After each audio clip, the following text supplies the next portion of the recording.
जारो खावलाय फारनायाव गेलेनाय दायनैसो खानाय बिलाया बेसेदि समायसार होदो।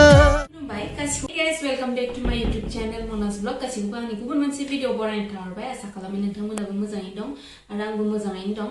So दिनै आं भिडिअ खालामनायनि जाहोनानो जाबाय नोंथांमोननि थाखाय मोनसे जोबोद मोजां खौरां लाबोनानै फैदों। बे खौराङानो जाबाय नोंथांमोना जाय आगर गैयै आर'नाइ सावथुनखौ नायनो होननानै आसा खालामनानै दंमोन। So नोंथांमोना थाबैनो गावनि मबाइलावनो नायनो हासिगोन। So आर'नाइ बर' फिल्म प्रडाक्शननि बेनारजों दिहुनजानाय आगर गैयै आर'नाइ सावथुनखौ नोंथांमोना निउबो एपनि गेजेरजों नुनो मोनसिगोन। बिथां प्रबिन मैथा बर'नि लिरनायाव आरो प्रडिउसार अनजालु बसुमतारीनि दैदेननायाव आगर गैयै आर'नाइ सावथुनखौ नोंथांमोना निउबो एपनि गेजेरजों नुनो मोनसिगोन।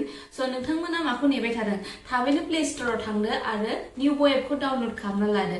स' नोंथांमोना नुनो मोनसिगोन 24 मार्च 2023 फ्राइडे खालि नोंथांमोना निउबो एपनि गेजेरजों आगर गैयै आर'नाइ सावथुनखौ नुनो मोनसिगोन। स' नोंथांमोना नायलांबाय थाबानो जाबाय आरो जोंनि बे सावथुनखौ नोंथांमोना अनसायलांगोन होननानै आसा खालामबाय।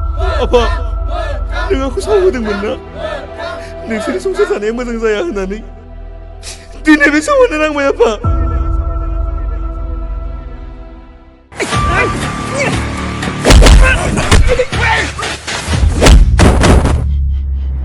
आं गुनजार नङा बेरेसो आङो जेराव बिबार नुयो बेयाव बिदै सोबो।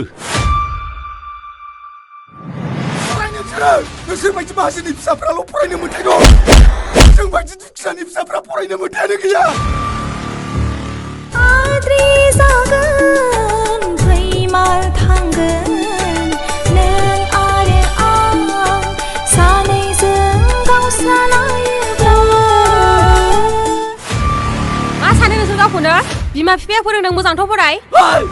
गासिबो मोजां जाबा गाज्रिखौ मालाय बोरै सिनायनो? You're under arrest, आदा। आं नोंखौ एरेस्ट खालामनांसिगोन आदा। जारो खावलाय फारनायाव गेलेनाय दायनैसो खानाय बिलाया बेसेदि समायसार होदो।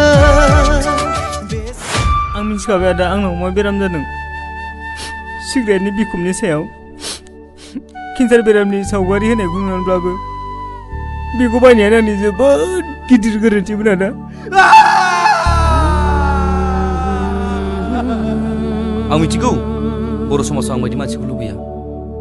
आं बर' बिमानि उदैयाव जोनोम मोननानैब्लाबो बर' समाजनि मोनसे मोजां खामानि मावनो हायासै। आं दिनै फरायसुला फरायसुलि लोगो नोंथांमोनखौसो खावलायगोन सोलोंथाइ लानायाव गोसो हो। बर' हारिनि सिनायथि आर'नाइया नोंसोरनो। बे आर'नाइखौ आगर गैयै आर'नाइ दाखालाम।